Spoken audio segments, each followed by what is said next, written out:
Welcome to lesson 4.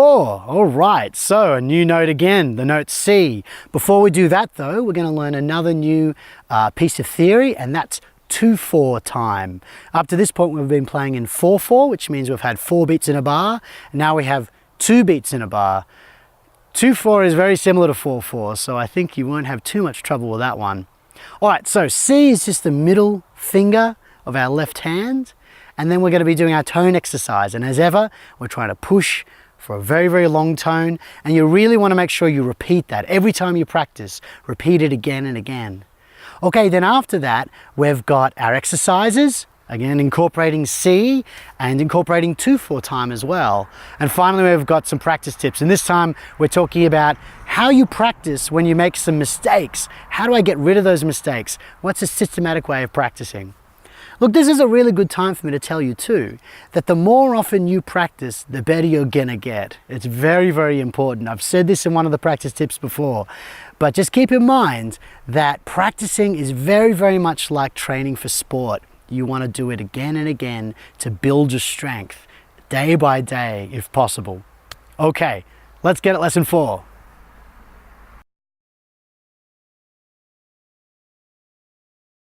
Our theory for this lesson is about a new time signature.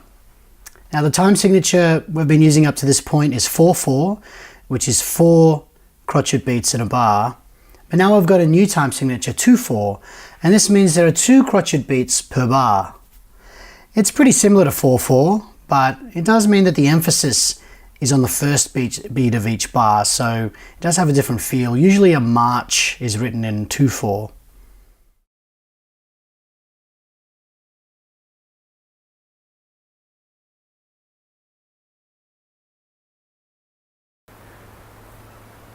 The note C. For the note C, we put the second finger of our left hand down onto its key.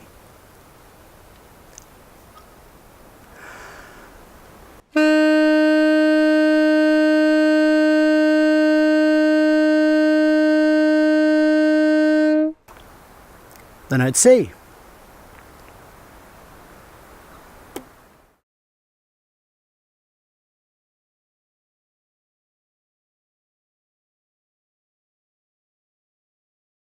Let's keep moving with our tone exercises. So this time, as you may have guessed, we're going to be doing 7 seconds and we will be playing the note C, our new note. So middle finger on C, middle finger of the left hand, and this time we're expelling all of our air in 7 seconds. You know the drill. Here we go. 1, 2, 3, deep breath.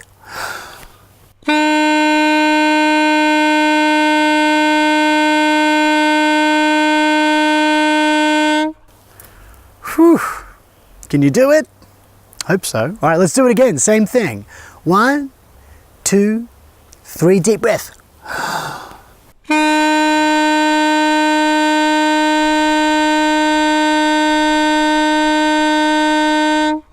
Great. So again, do that 5 times each time you practice, and you should be feeling your breathing getting stronger and stronger.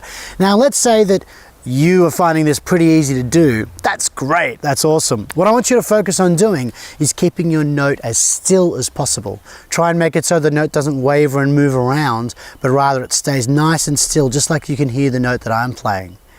Okay, good luck.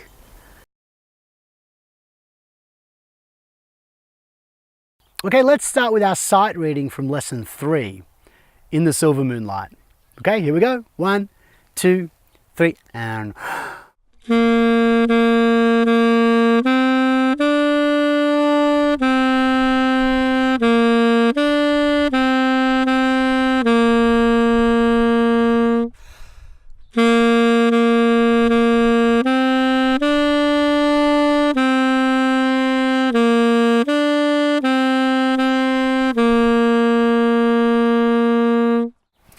Okay, let's move on to our new exercises. So exercise 1 has 2 new things. One of them is the note C, which is our middle finger. And the other one is the time signature 2/4. And remember, 2/4 means there's 2 beats in a bar. That also means I'm only going to count 1, 2 before we go into it. So here we go. Get ready. Just 1, 2, and then we're in. Put your finger on C. Okay. 1, 2.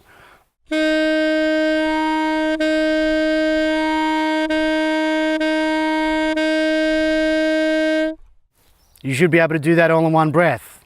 It's okay if you can't, but try to do it if you can't. Okay, number 2. We're still in 2/4. Here we go, going between C and B.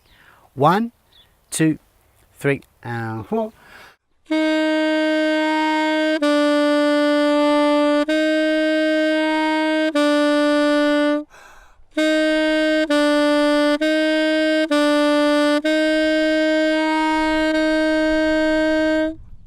All right, going well. We'll go on to number 3. Now number 3 uses C, B, and A. All right, here we go. Number 3, C, B, and A. 1, 2, 3, and 4.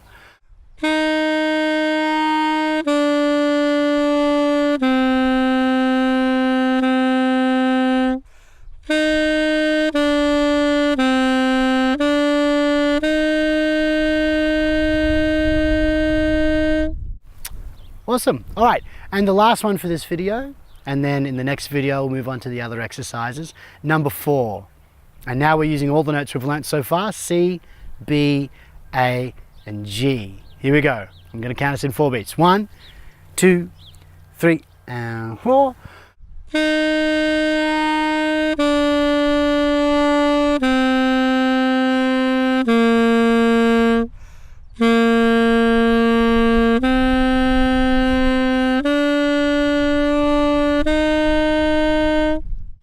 Okay, good luck with those. Once you've mastered them, move on to the next exercises.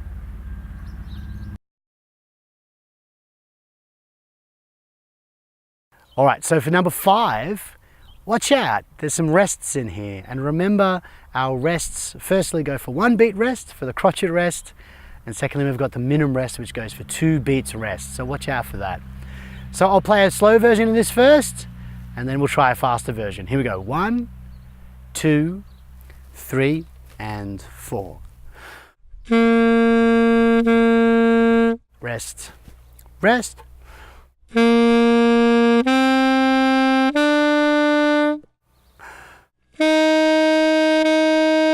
Rest, rest.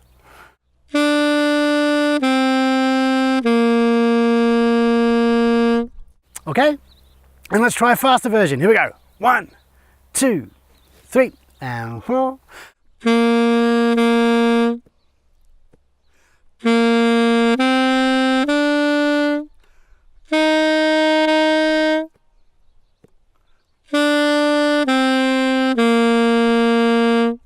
Okay, cool. Let's move on to number 6. So number 6 uses all of our notes, and we walk up and then we walk back down. So again, we'll do a slow one and a fast one. Here's a slow one. 1, 2, 3, and 4.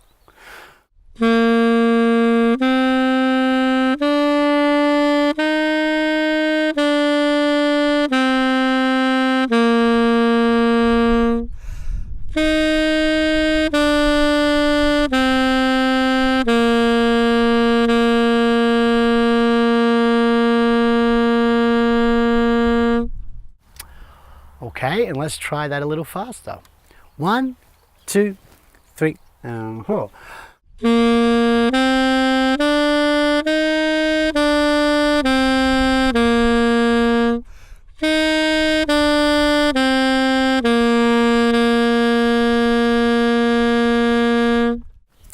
Okay, great. And lastly, number 7. So things are getting pretty tricky with this one. If you need to, play each bar by itself. Do it really, really slowly. For now, we're going to do a slow version, and then we'll do a fast version. So let's start right down. 1, 2, 3, and 4.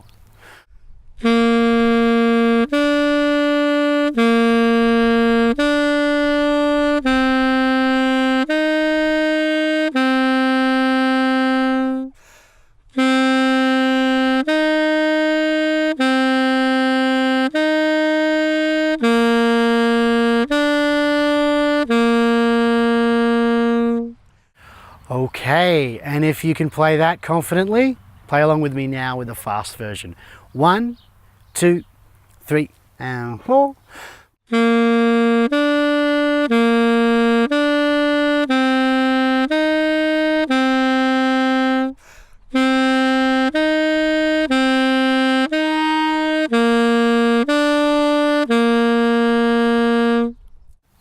Okay, great. Now the last one is our sight reading exercise, St. Margarita's Lullaby. So work on that for next time and see if you can play along with me in lesson 5. Okay, good luck.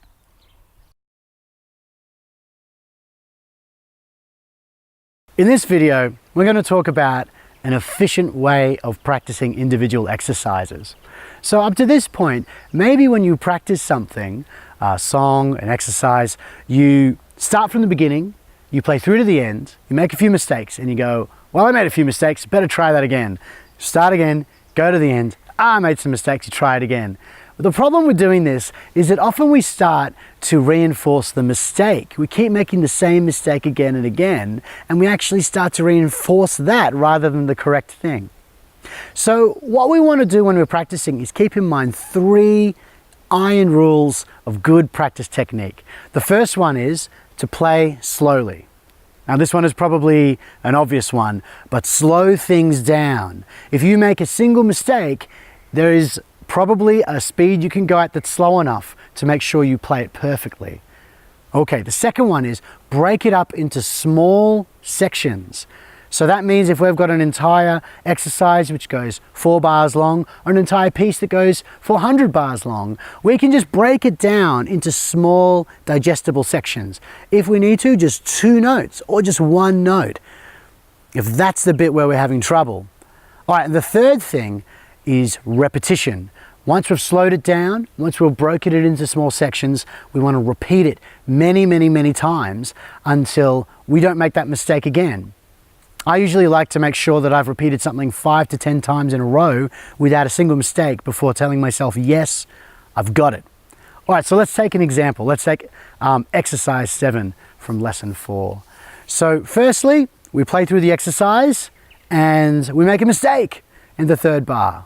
All right, so the next step is to cut away everything around that mistake and we just play those 2 notes and we repeat it 5 to 10 times. We just keep repeating that over and over again until we've got it.